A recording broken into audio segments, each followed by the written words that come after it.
నమస్కారం ETV news కి స్వాగతం ముందుగా ముఖ్యాంశాలు పోలింగ్ కేంద్రాల్లో వైకాపా ఎమ్మెల్యే పిన్నెల్లి విధ్వంసకాండ ఈవీఎం ధ్వంసాన్ని తీవ్రంగా పరిగణించిన ఈసీ కఠిన చర్యలు తీసుకోవాలని డీజీపీకి ఆదేశాలు మొదట గుర్తు తెలియని వ్యక్తులపై కేసు పెట్టిన పోలీసులు వీడియో బయటికొచ్చాక పిన్నెల్లి పేరు చేర్చిన వైనం ఎప్పుడు అరెస్టు చేస్తారన్న తెలుగుదేశం ఏపీలోని స్పెషాలిటీ ఆసుపత్రుల్లో ఆరోగ్యశ్రీ సేవలు బంద్ బకాయిలు చెల్లించే వరకు నిలిపివేతకు నిర్ణయం ప్రైవేటు వైద్య కళాశాలల్లోనూ ఆగనున్న చికిత్స కాళేశ్వరం ఎత్తిపోతలపై అన్ని కోణాల్లో వివరాల సేకరణ నేడు బ్యారేజీలను పరిశీలించనున్న సిడబ్ల్యూపీఆర్ఎస్ ప్రతినిధులు త్వరలోనే ఎన్జీఆర్ఐ బృందం రాక ఆదాయానికి మించిన ఆస్తుల కేసులో సీసీఎస్ ఏసీపీ అరెస్ట్ 3.5 కోట్ల విలువైన సంపద గుర్తింపు నేడు జడ్జి ఎదుట హాజరుపరచనున్న ఏసీబీ ఉక్రెయిన్కు పశ్చిమ దేశాల సాయంపై భగ్గుమన్న రష్యా అణ్వాయుధ క్షిపణులతో డ్రిల్స్ చేపట్టినట్లు ప్రకటన సైనికులకు శిక్షణ ఇస్తున్నట్లు వెల్లడి ఐపీఎల్లో ఫైనల్కు దూసుకువెళ్లిన కోల్కతా నైట్ రైడర్స్ హైదరాబాద్పై 8 వికెట్ల తేడాతో జయభేరి నేడు బెంగళూరు రాజస్థాన్ మధ్య ఎలిమినేటర్ మ్యాచ్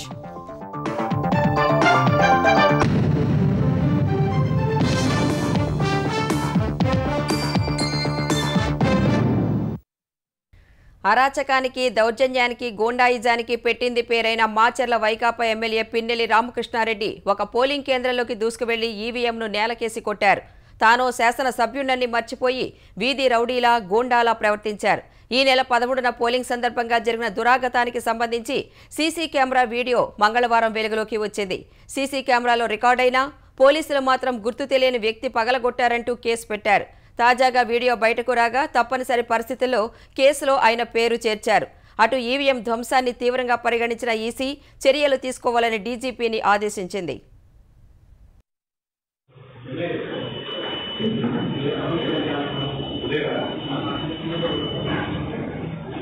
పిన్నెల్లి వంటి వ్యక్తి శాసనసభ్యుడైనందుకు సభ్య సమాజం సిగ్గుతో తలదించుకోవాల్సిన ఘటన ఇది మాచర్ల నియోజకవర్గాన్ని తన అరాచకాలతో రావణ కాష్టంలా బందిపోట్లకు నిలయమైన ఒకప్పటి చంబల్లో ఎలా మార్చేసిన పిన్నెల్లి అక్కడ ఎంత పేట్రేగిపోతున్నారో చెప్పేందుకు ఈ వీడియోనే నిదర్శనం ప్రతి ఎన్నికల్లోనూ ప్రజల్ని భయపెడుతూ ప్రతిపక్ష పార్టీ ఏజెంట్లను బెదిరిస్తూ ఏకపక్షంగా ఓటింగ్ చేయించుకుని గెలుస్తున్న ఆయనకు ఈసారి తెలుగుదేశం నుంచి గట్టి ప్రతిఘటన ఎదురైంది రెంటచింతల మండలం పాల్వాయి గేటు తెలుగుదేశం పార్టీకి గట్టి పట్టున్న గ్రామం పోలింగ్ రోజున అక్కడ ప్రతిపక్షానికి ఎక్కువ ఓట్లు పడుతున్నాయన్న ఉక్రోషంతో ఎమ్మెల్యే తన అనుచర గణాన్ని వెంటేసుకుని పోలింగ్ బూత్లోకి దూసుకెళ్లారు అసెంబ్లీ ఎన్నికల పోలింగ్ కంపార్ట్మెంట్లోకి వెళ్లి ఈవీఎంను 2 చేతులతో ఎత్తి నేలకేసి బలంగా కొట్టారు ఈవీఎంతో పాటు వీవీప్యాట్ కూడా కింద పడి ధ్వంసమయ్యాయి వాటిని తన్నుకుంటూ తెలుగుదేశం ఏజెంట్కు వేలు చూపించి బెదిరిస్తూ ఎమ్మెల్యే బయటకు వెళ్లిపోయారు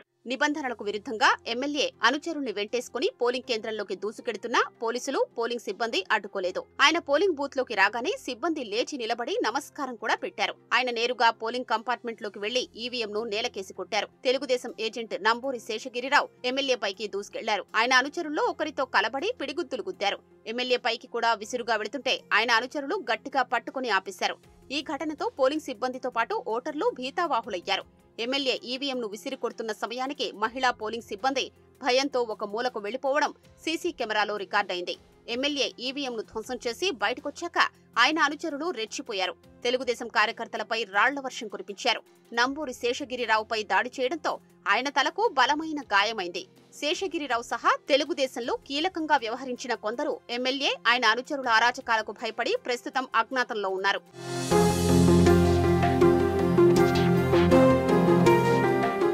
ఎమ్మెల్యే పిన్నెల్లి రామకృష్ణారెడ్డి అందరూ చూస్తుండగా ఈవీఎంను ధ్వంసం చేస్తే ఆ ఘటనపై పోలీసులు మాత్రం గుర్తు తెలియని వ్యక్తులొచ్చి ఈవీఎంను ధ్వంసం చేశారని కేసు నమోదు చేశారు పాల్వాయి గేటు పోలింగ్ కేంద్రంలో 2 బూతులు ఉన్నాయి 1464 మంది ఓటర్లున్నారు మాచర్ల నియోజకవర్గంలో సమస్యాత్మక పోలింగ్ కేంద్రాల్లో ఇది ఒకటి కానీ పోలింగ్ రోజున అక్కడున్నదే కేవలం 2 కానిస్టేబుళ్లు ఎమ్మెల్యే వచ్చి ఈవీఎం పగలగొట్టినా తెలుగుదేశం శ్రేణులపై వైకాపా కార్యకర్తలు రాళ్లు రువ్వుతూ అరాచకం సృష్టించినా చోద్యం చూడడం తప్ప ఆ కానిస్టేబుళ్లు చేసిందేవీ లేదు. పల్నాడు జిల్లాలో సమస్యాత్మక ప్రాంతాలు ఎక్కువగా ఉన్నాయని 34 కంపెనీల బలగాలు కావాలని జిల్లా అధికారులు కోరితే 19 కంపెనీల్ని మాత్రమే ఇచ్చి సర్దుకోమన్నారు. పోలింగ్ రోజున ఎమ్మెల్యే అరాచకాలకు అడ్డు ఆపు లేకుండా పోవడానికి అది ఒక కారణమైంది. ఎమ్మెల్యే పిన్నెల్లి రామకృష్ణారెడ్డి, ఆయన సోదరుడు వెంకట్రామిరెడ్డి ఈ ఎన్నికల్లో చేయని అరాచకం లేదు. పోలింగ్ రోజు ఆ తరువాత హింసాకాండకు పాల్పడ్డారు. కారంపూడిలో తెలుగుదేశం కార్యాలయాన్ని ధ్వంసం చేసి భయోత్పాతం సృష్టించారు. ఎన్నికలకు ముందు ఎస్పీని ఈసీ బదిలీ చేసిన డీఎస్పీల నుంచి కానిస్టేబుళ్ల వరకు అందరూ పిన్నెల్లి కోరి తెచ్చుకున్న వారే ఉండడం వల్ల ఎన్నికల సమయంలో ఆయన అరాచకాలకు అడ్డు లేకుండా పోయింది. కొత్తగా వచ్చిన ఎస్పీ బిందుమాధవ్ ఆదేశాల్ని ఆయన కింద పనిచేసే అధికారులెవ్వరూ పాటించలేదు. పైగా ఎస్పీ తీసుకుంటున్న నిర్ణయాల్ని ఎప్పటికప్పుడు ఎమ్మెల్యేకు చేరవేసేవారు. కింది స్థాయి అధికారులు, సిబ్బంది నిర్వాకానికి చివరకు ఎస్పీ బిందుమాధవ్ బలయ్యారు. ఎన్నికల్లో చేసిన అరాచకాలు బయటపడుతుండగా అరెస్టు తప్పదన్న భయంతో పిన్నెల్లి సోదరులు ఇటీవల పరారయ్యారు.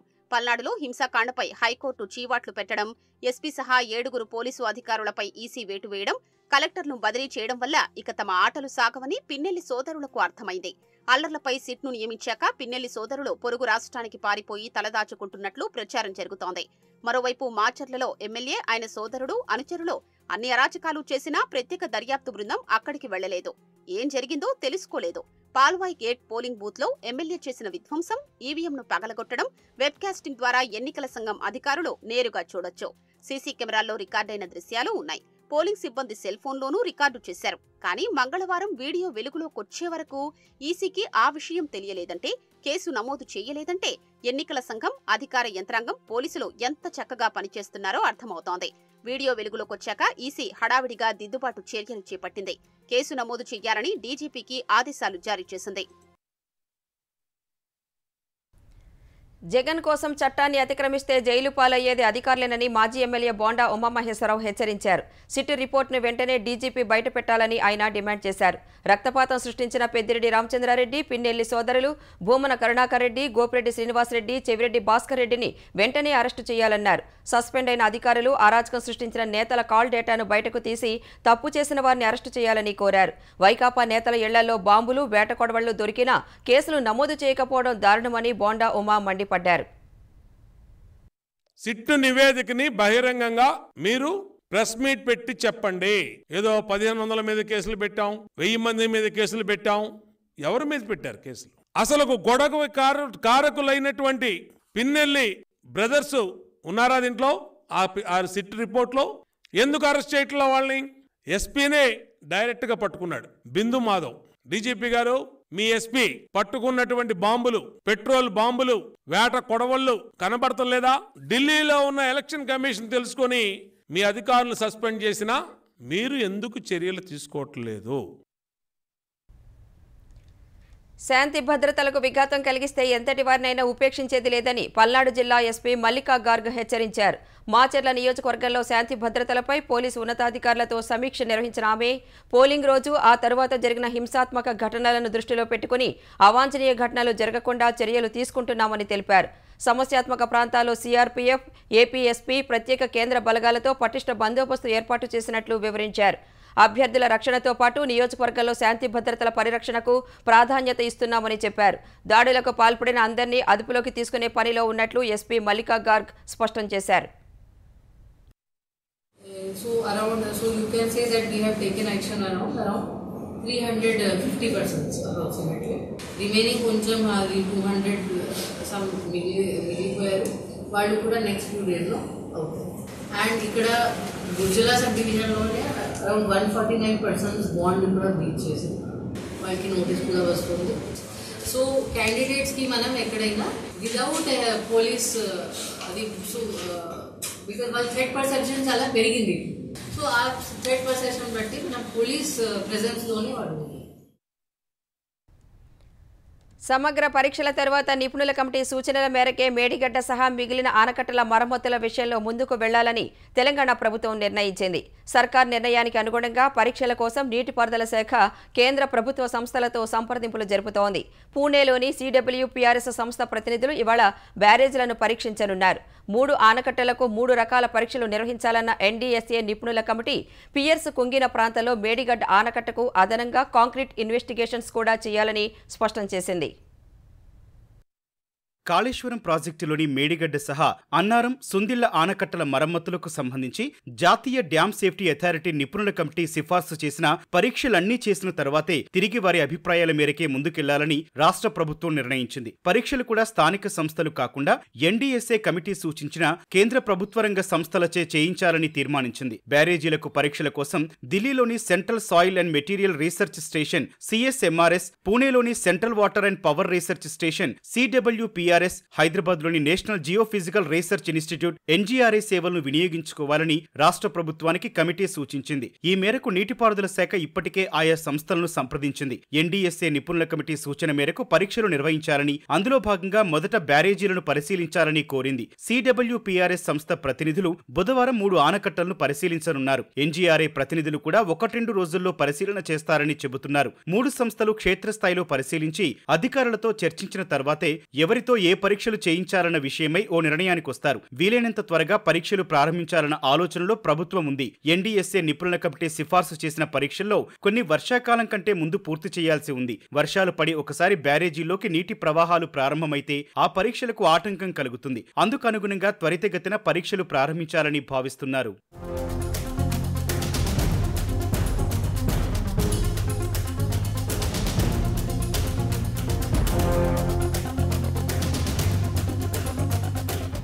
బ్యారేజీలకు 3 రకాల పరీక్షలు సూచించిన కమిటీ పియర్స్ కుంగిన నేపథ్యంలో మేడిగడ్డకు అదనంగా కాంక్రీట్ నిర్మాణానికి సంబంధించి ఇన్వెస్టిగేషన్స్ కూడా చేయాలని తెలిపింది. 3 బ్యారేజీలకు సాధారణ జియోఫిజికల్ పరీక్షలతో పాటు బ్యారేజీ ఫౌండేషన్ను అధ్యయనం చేసేందుకు జియో టెక్నికల్ ఇన్వెస్టిగేషన్స్ చేయాలని సిఫారసు చేసింది. సాధారణ పరీక్షల్లో భాగంగా మేడిగడ్డ బ్యారేజీకి 5,000 మీటర్ల వరకు ఎగువన, దిగువన 100 మీటర్ల అంతరంతో రివర్స్ క్రాస్ సెక్షన్స్ పరిశీలించాలని తెలిపింది. ప్లింత్ స్లాబ్, CC బ్లాకులు, లాంచింగ్ ఆఫ్రాన్ సహా బ్యారేజీ ఎగువన, దిగువన లెవెల్స్ తీసుకోవాలని, గేజ్ పరిశీలన, ADCP నుంచి డిశ్చార్జ్ సేకరించి లో ఫ్లోస్, హై ఫ్లోస్ కు గేజ్ డిశ్చార్జ్ కర్వ్ వాలిడేషన్ చేయాలని పేర్కొంది. ఎక్కువ రెజల్యూషన్ ఉన్న కెమెరా ద్వారా డ్రోన్ సాయంతో మొత్తం బ్యారేజీ స్ట్రక్చర్ కు సంబంధించిన సర్ఫేస్ క్రాక్ మ్యాపింగ్ చేయాలని సూచించింది. సివిల్ కాంపోనెంట్లైన raft, piers, bridge deck slab తో పాటు హైడ్రో మెకానికల్ కాంపోనెంట్లకు సంబంధించిన ఖచ్చితత్వంతో సర్వే చేయాలని, డిజైన్ లెవెల్స్ ను పరిగణలోకి తీసుకుని నిలువుగా, అడ్డంగా విలువలు నమోదు చేయాలని కమిటీ సూచించింది.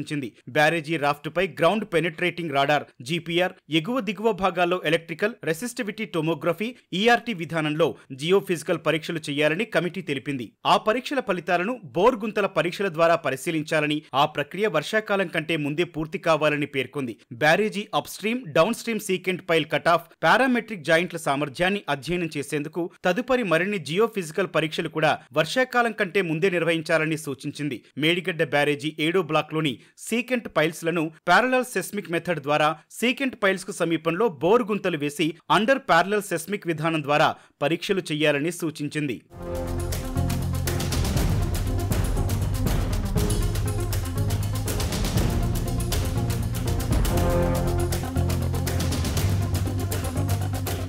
ఆనకట్ట ఫౌండేషన్ ను అధ్యయనం చేసేందుకు జియో టెక్నికల్ ఇన్వెస్టిగేషన్స్ లో భాగంగా 7వ బ్లాక్ లోని ప్రతి బేలో 25 మీటర్ల లోతుతో 2 బోర్ హోల్స్ వేసి పరీక్షలు నిర్వహించాలని పేర్కొంది. సిమెంట్, ఇసుక గ్రౌంటింగ్ వేసేందుకు వీలుగా గేటు ఎగువ రాఫ్ట్ లో ఒక హోల్, దిగువ రాఫ్ట్ వద్ద మరో హోల్ వేయాలని తెలిపింది. మొత్తం 25 మీటర్ల లోతులో రాతి పొరల కోసం తగిన పరీక్షలు చేసి రికార్డు చేయాలన్న కమిటీ ఎక్కడైనా రంధ్రాలు ఉంటే వాటిని కూడా నమోదు చేయాలని పేర్కొంది. బోర్ హోల్లో ప్రతి మీటరున్నర లోతుకు స్టాండర్డ్ పెనెట్రేషన్ టెస్ట్ SPT నిర్వహించాలని, ప్రతి 3 మీటర్ల లోతుకు పెర్మియబిలిటీ టెస్ట్ చేయాలని సూచించింది. ఫౌండేషన్ స్ట్రెంత్ ను పరీక్షించేందుకు వీలుగా ప్రతి 2 మీటర్లకు నమూనాలను సేకరించి వివరాలు నమోదు చేయాలని పేర్కొంది. పరీక్షల అనంతరం బోర్ హోల్లో వచ్చే రంధ్రాలకు గ్రౌంటింగ్ చేయాలని, హోల్స్ ను కూడా తగిన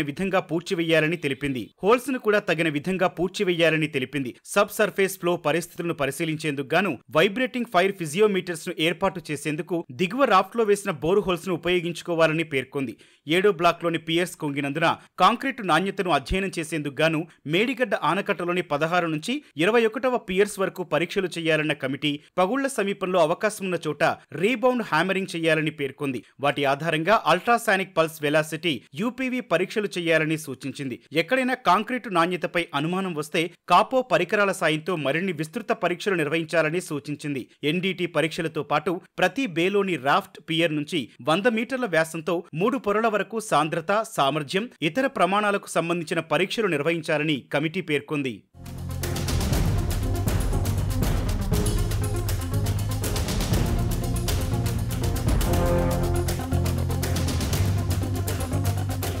అన్నారం, సుందిళ్ల ఆనకట్టలకు కూడా మేడిగడ్డ తరహాలోనే సాధారణ జియోఫిజికల్, జియోటెక్నికల్ పరీక్షలను ఎన్డీఎస్ఏ నిపుణుల కమిటీ సూచించింది. సీపేజీ వచ్చినందున అన్నారం బ్యారేజీలో 26 నుంచి 46వ పిల్లర్ల వరకు, సుందిళ్ల ఆనకట్టలో 31 నుంచి 54వ పిల్లర్ల వరకు సీకెంట్ ఫైల్ సామర్థ్యాన్ని పరీక్షించేందుకు ప్యారలల్ సెస్మిక్ విధానంలో జియోఫిజికల్ ఇన్వెస్టిగేషన్స్ చేయాలని తెలిపింది. పరీక్షలన్నీ నిర్దేశిత ప్రమాణాలు, నిబంధనలకు లోబడి జరగాలని స్పష్టం చేసింది. పరిసరాలు దెబ్బతినకుండా డ్రిల్ చేసే యంత్రాలను ఉపయోగించాలని, నమూనాలు సేకరించేలా ఉండాలని, నమూనాలు తీసుకునే భూమిలో కూడా ఎలాంటి కదలికలు రాని యంత్రాలను వాడాలని కమిటీ స్పష్టం చేసింది. మరోవైపు మేడిగడ్డ, అన్నారం, సుందిళ్ల బ్యారేజీల ప్లానింగ్ మొదలు కుంగడం, సీపేజీలు ఏర్పడటం వరకు పూర్తి వివరాలను వెంటనే ఇవ్వాలని ఇంజనీర్లను తెలంగాణ నీటిపారుదల శాఖ ఆదేశించింది. బ్యారేజీల నిర్మాణ స్థలానికి సంబంధించి మొదట వచ్చిన ఆమోదం, తరువాత జరిగిన మార్పు సహా వాటికి ఆమోదం తెలిపిందెవరు, 3 నిర్మాణాలను బ్యారేజీలుగా చేపట్టారా లేక డ్యాములుగా నిర్మించారా, పనులు ప్రారంభించే ముందు సమగ్ర అధ్యయనం చేశారా, ఇలా అనేక అంశాలకు సంబంధించిన వివరాలను కోరింది. ఏ ఒక్క అంశాన్ని దాచడానికి వీల్లేదని స్పష్టం చేసింది. ఈ మేరకు ప్రాజెక్టుకు సంబంధించి పలువురు అధికారులకు ఆ శాఖ కార్యదర్శి రాహుల్ బొజ్జా ఆదేశాలు జారీ చేశారు. ఈ వివరాలను ఈ నెల 25లోగా అందజేయాలని స్పష్టం చేశారు. ఆదాయానికి మించిన ఆస్తుల కేసులో హైదరాబాద్ సీసీఎస్ ఏసీపీ ఉమామహేశ్వరరావును ఏసీబీ అధికారులు అరెస్టు చేశారు. నిన్న ఉదయం 5 గంటల నుంచి ఏకకాలంలో 14 చోట్ల సోదాలు చేసిన ఏసీబీ అధికారులు 3 కోట్లకు పైగా ఆస్తులను గుర్తించారు. ఉమామహేశ్వరరావు నివాసంలో 38 లక్షల నగదు, 60 తులాల బంగారు ఆభరణాలను స్వాధీనం చేసుకున్నారు. ఎలక్ట్రానిక్ ఉపకరణాలు, డైరీల్లో సందీప్ అనే పేరును గుర్తించిన ఏసీబీ అధికారులు ఇద్దరూ కలిసి ఏమైనా ఆర్థిక లావాదేవీలు సాగించారా అనే కోణంలో వివరాలు సేకరిస్తున్నారు. హైదరాబాద్ శివార్లతో పాటు 2 తెలుగు రాష్ట్రాల్లోని 17 ప్రాంతాల్లో స్థిరాస్తులను గుర్తించినట్లు ఏసీబీ జాయింట్ డైరెక్టర్ సుధీంద్ర తెలిపారు. సాహితీ ఇన్ఫ్రాకు సంబంధించిన కేసులో ఉమామహేశ్వరరావుపై ఉన్న ఆరోపణలపైన విచారణ చేస్తామని వెల్లడించారు. అరౌండ్ 17 ప్రాపర్టీస్ ఈయన వేరియస్ ప్లేసెస్లో ఈయన బంధువుల పేరు మీద కొన్నట్టుగా తెలుస్తోంది. 5 ప్రాపర్టీస్ గట్కేసర్ ఏరియాలో ఉన్నాయి, కొన్ని ఆంధ్రాలో కూడా ఉన్నాయి. ఒక 7 ప్రాపర్టీస్ వైజాగ్ దగ్గర చౌడవరంలో కొన్నట్టుగా తెలుస్తోంది. సేమ్ అశోక్ నగర్ ఏరియాలోనే అరౌండ్ 4 ప్రాపర్టీస్ ఉన్నాయి. షామీర్పేటలో ఒకటి, కుక్కట్పల్లిలో ఒకటి పర్చేస్ చేయడం జరిగింది. అక్రమాస్తులు దాంట్లో movable immovable properties value around 3.5 crores, 3 crores 46 lakhs అన్నట్టు 3.5 crores కి అట్లాగా document value, actual registered value అది వస్తుంది. ప్రతిపక్ష భారాస తనపై తప్పుడు ఆరోపణలు ప్రచారం చేయిస్తోందని తెలంగాణ ఎక్సైజ్ శాఖ మంత్రి జూపల్లి కృష్ణారావు దుయ్యబట్టారు. గత ప్రభుత్వం చేసిన అక్రమాలను ఒక్కోదాన్ని సరిచేసుకుంటూ వెళుతున్నామని చెప్పారు. మద్యం కొరత ఉంటే ప్రజలకు నష్టం లేదన్న మంత్రి జూపల్లి ఆదాయం తగ్గుతుంది కాబట్టి ప్రభుత్వానికే నష్టమని చెప్పారు. గతంలో పైరవీలు, ముడుపులు ఉంటే తప్ప బదిలీలు జరిగేవి కావన్న ఆయన ఈసారి పారదర్శకంగా చేసినట్లు వివరించారు. మద్యం సరఫరాలో బ్లాక్ మార్కెటింగ్ను పటిష్టంగా నివారిస్తున్నామని తెలిపారు. దొంగే దొంగ అన్నట్లుగా భారాస నేతల మాటలు ఉన్నాయని మంత్రి జూపల్లి ఆరోపించారు. పాలసీ మారాలంటే క్యాబినెట్ నిర్ణయం తీసుకుంటుంది. అసలు అటువంటి ఆలోచన కూడా లేదు, అటు ప్రస్తావన లేదు. వీరికి రూల్స్ అడ్డు రావని రాస్తారు. ట్రాన్స్ఫర్ సంబంధించి టోటల్గా తీసుకోండి లిస్ట్. మీరు గతంలో ఎప్పుడైనా ఈ ప్రకారం జరిగిన పోస్టింగ్స్ ఇంకా కొందరు ఉన్నారు. ఎలక్షన్ కోడ్ అడ్డం వచ్చింది. ఎలక్షన్ కోడ్ తర్వాత టోటల్గా స్ట్రీమ్లైన్ చేస్తాం. Everything you can see on online. Payments pending అనేది వాస్తవం. దీనికి కారణం వాళ్ళే కదా. కొత్త బ్రాండ్స్ను తీసుకొని రాసిర్రు. అని నేను వచ్చినప్పుడు ఇప్పటిదాకా ఒక్క కొత్త బ్రాండ్కి ఎవరు దరఖాస్తు పెట్టలే, ఇవ్వలే కూడా. వీళ్ళ ప్రశ్న దిగజారిస్తే మా ప్రశ్న పెరుగుతున్నటువంటి ఒక తప్పుడు ఆలోచనతో దుర్మార్గ ఆలోచన చేస్తున్నట్టు కార్యక్రమం తప్ప ఇంకోటి కానే కాదు. ఆంధ్రప్రదేశ్లో ఆరోగ్యశ్రీ సేవలు నేటి నుంచి నిలిచిపోనున్నాయి. పెండింగ్ బిల్లుల చెల్లింపులపై ఆరోగ్యశ్రీ ట్రస్ట్ అధికారులు, Andhra Pradesh speciality hospital association, ASHA ప్రతినిధుల మధ్య మంగళవారం జరిగిన చర్చలు విఫలమయ్యాయి. దీంతో ఇప్పటికే ప్రకటించిన ప్రకారం నేటి నుంచి తమ అసోసియేషన్లో సభ్యత్వం కలిగిన ఆసుపత్రుల్లో రోగులకు చికిత్స నిలిపివేయనున్నట్లు అసోసియేషన్ స్పష్టం చేసింది. గత ఆగస్టు నుంచి బకాయి పడిన 1500 కోట్ల రూపాయల బిల్లులను వెంటనే చెల్లించకుంటే ఆరోగ్యశ్రీ సేవలు నిలిపివేస్తామని ఆశా ప్రకటించిన నేపథ్యంలో అసోసియేషన్ ప్రతినిధులతో Aarogyasri trust CEO Lakshmisha Zoom conference ద్వారా చర్చించారు. ప్రభుత్వం బిల్లుల చెల్లింపుల కోసం చర్యలు తీసుకుంటుందని సీఈఓ చెప్పారు. గతంలోనూ ఇలాగే చెప్పినప్పటికీ బిల్లుల చెల్లింపులు జరగలేదని ప్రతినిధులు పేర్కొన్నారు. బిల్లుల చెల్లింపులకు నిర్దిష్టమైన చర్యలు కనిపించనందున ఇవాటి నుంచి ఆరోగ్యశ్రీ ఉద్యోగుల ఆరోగ్య బీమా కింద కొత్త కేసులను తీసుకునేది లేదని Asha acting president Y Ramesh, ప్రధాన కార్యదర్శి సి అవినాష్ ఓ ప్రకటనలో తెలిపారు. ప్రైవేటు వైద్య కళాశాలల్లోనూ నేటి నుంచి ఆరోగ్యశ్రీ సేవలు కొనసాగించబోమని Andhra Pradesh private medical colleges association పేర్కొంది. కోవిడ్ కింద అందించిన చికిత్సా బిల్లులు, ఆరోగ్యశ్రీ బిల్లుల చెల్లింపులు 3 ఏళ్ల నుంచి ప్రభుత్వం చెల్లించడం లేదని వెల్లడించింది. బకాయిలు చెల్లించే వరకు ఆరోగ్యశ్రీ సేవలు అందించేది లేదని తెలిపింది. ఆంధ్రప్రదేశ్లోని ప్రాథమిక వ్యవసాయ సహకార సంఘాల్లో పనిచేస్తున్న ఉద్యోగులు 62 ఏళ్లు పూర్తయ్యాకే పదవీ విరమణ చేయవచ్చని హైకోర్టు స్పష్టం చేసింది. తమకు పదవీ విరమణ వయస్సును 60 నుంచి 62 ఏళ్లకు వర్తింపచేయాలని కోరుతూ హైకోర్టును ఆశ్రయించిన ఉద్యోగుల్లో ఎవరైనా 60 ఏళ్ల తర్వాత పదవీ విరమణ చేసి ఇంకా 62 ఏళ్లు పూర్తి కాకుంటే వారిని తిరిగి నియమించాలని ఆదేశించింది. వారికి వేతన బకాయిలు చెల్లించాలని తేల్చి చెప్పింది. ఈ ఉత్తర్వులు 60 ఏళ్లు పూర్తి కావడానికి ముందు వ్యాజ్యాలు దాఖలు చేసిన పిటిషనర్లకు మాత్రమే వర్తిస్తాయని స్పష్టతనిచ్చింది. ఉక్రెయిన్ సరిహద్దులో అణ్వాయుధాలను మోసుకువెళ్లే సామర్థ్యం ఉన్న క్షిపణులు, ఇతర ఆయుధాలతో రష్యా మిలిటరీ డ్రిల్స్ నిర్వహిస్తోంది. ఈ మేరకు ఆ దేశ రక్షణ శాఖ ఓ ప్రకటన విడుదల చేసింది. యుద్ధంలో ఉక్రెయిన్కు అండగా ఉంటామని ఇటీవలే పశ్చిమ దేశాలకు చెందిన అధికారులు పేర్కొనగా రష్యా ఈ నెల 6 నుంచి మిలిటరీ డ్రిల్స్ నిర్వహిస్తోంది. తాజాగా అణ్వాయుధాలను మోసుకువెళ్లే క్షిపణులతో విన్యాసాలు చేస్తున్నట్లు మాస్కో తెలిపింది. వాటి వినియోగం గురించి సైనికులకు తర్ఫీదు ఇస్తున్నట్లు వెల్లడించింది. డ్రిల్స్లో భాగంగా స్వల్ప శ్రేణి క్షిపణులు, ఎయిర్ బాంబ్స్ ను కూడా పరీక్షిస్తున్నట్లు వెల్లడించింది. ఉక్రెయిన్కు తమ బలగాలను పంపే విషయాన్ని కొట్టిపారేలేమని ఫ్రెంచ్ అధ్యక్షుడు మేక్రాన్ ఇటీవల తెలిపారు. రష్యాలోని లక్షిత ప్రాంతాలను ధ్వంసం చేసేందుకు తమ ఆయుధాలను ఉపయోగించుకోవచ్చని బ్రిటన్ విదేశాంగ మంత్రి పేర్కొన్నారు. పశ్చిమ దేశాలు చేస్తున్న ప్రకటనల కారణంగానే తాము అణు కసరత్తు చేపట్టినట్లు క్రెమ్లిన్ అధికార ప్రతినిధి తెలిపారు.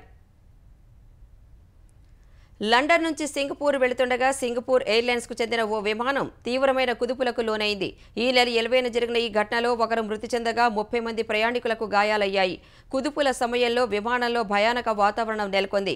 ఆ సమయంలో 37,000 అడుగుల ఎత్తులో ఉన్న విమానం 5 నిమిషాల్లోనే ఒక్కసారిగా 6,000 అడుగుల కిందకు దిగిందని ఫ్లైట్ రాడార్ డేటాను బట్టి తెలుస్తోంది. తరువాత విమానాన్ని బ్యాంకాక్లో అత్యవసర ల్యాండింగ్ చేశారు. ఆ సమయంలో విమానంలోని వస్తువులంతా చిందరవందరగా పడిపోగా ప్రయాణికులు గాయాలతో కనిపించారు. కుదుపులకు గురైన విమానం బోయింగ్ 777ER అని సింగపూర్ ఎయిర్లైన్స్ ఓ ప్రకటనలో తెలిపింది. ఘటనా సమయంలో విమానంలో 211 మంది ప్రయాణికులు, 18 మంది సిబ్బంది ఉన్నారని పేర్కొంది. మృతుని కుటుంబానికి సానుభూతి తెలియజేసిన సింగపూర్ ఎయిర్లైన్స్ ప్రయాణికులకు అవసరమైన వైద్య సాయం అందించేందుకు థాయిలాండ్ అధికారులతో కలిసి పనిచేస్తున్నట్లు వెల్లడించింది. ఐపీఎల్ 17వ సీజన్లో కోల్కతా నైట్ రైడర్స్ ఫైనల్స్కు దూసుకువెళ్లింది. రాత్రి జరిగిన తొలి క్వాలిఫైయర్ మ్యాచ్లో సన్ రైజర్స్ హైదరాబాద్ జట్టుపై 8 వికెట్ల తేడాతో ఘన విజయం సాధించింది. ఈ మ్యాచ్లో మొదట బ్యాటింగ్ చేసిన హైదరాబాద్ జట్టు కేకేఆర్ బౌలర్ల ధాటికి 19.3 ఓవర్లలో 159 పరుగులకు ఆలౌట్ అయింది. 1 డౌన్లో వచ్చిన రాహుల్ త్రిపాఠి 55 పరుగులు మినహా ఒక్క బ్యాటర్ కూడా చెప్పుకోదగిన పరుగులు చేయలేదు. కోల్కతా బౌలర్లలో మిచెల్ స్టార్క్ 3, వరుణ్ చక్రవర్తి 2 వికెట్లతో రాణించారు. తర్వాత 160 పరుగుల లక్ష్యాన్ని కోల్కతా జట్టు 13.4 ఓవర్లలో 2 వికెట్లు మాత్రమే కోల్పోయి ఛేదించింది. కోల్కతా బ్యాటర్లలో వెంకటేష్ అయ్యర్ 51, శ్రేయస్ అయ్యర్ 58 పరుగులతో రాణించారు. ట్రావిస్ హెడ్ వేసిన 14వ ఓవర్లో శ్రేయస్ వరుసగా 6-4, 6-6 బాదేసి అర్ధశతకం చేయడం సహా జట్టుకు విజయాన్ని అందించాడు. ఐపీఎల్లో నేడు Bengaluru royal Challengers, Rajasthan Royals మధ్య ఎలిమినేటర్ మ్యాచ్ జరగనుంది. ఆఖరి మ్యాచ్లో అద్భుతంగా గెలిచి నాకౌట్కు చేరిన బెంగళూరు ఈసారి కప్పు తమదే అంటూ సమరోత్సాహంతో ఉంది. ఆరంభంలో వరుస విజయాలు సాధించినప్పటికీ గత 5 మ్యాచ్లలో 4 ఓడిన రాజస్థాన్ పరిస్థితి విభిన్నంగా ఉంది. ఎలిమినేటర్ మ్యాచ్లో ఎలాగైనా గెలిచి ఫైనల్స్కు దూసుకువెళ్లాలని ఇరు జట్లు కసరత్తు చేస్తున్నాయి. తొలి 9 మ్యాచ్ల్లో 8 గెలిచిన రాజస్థాన్ తన చివరి 5 4 మ్యాచ్ల్లో ఓడింది. ఒక మ్యాచ్ వర్షం కారణంగా రద్దయింది. బెంగళూరు గత 6 మ్యాచ్ల్లోనూ విజయం సాధించింది. మొదటి 8లో కేవలం 2 విజయాలనే నమోదు చేసిన ఈ జట్టు ప్లే ఆఫ్స్కు చేరుకుంది. రాజస్థాన్, బెంగళూరు జట్లు 31 మ్యాచ్ల్లో ముఖాముఖి తలపడగా ఆర్సీబీ 15, ఆర్ఆర్ 13 మ్యాచ్ల్లో విజయం సాధించాయి.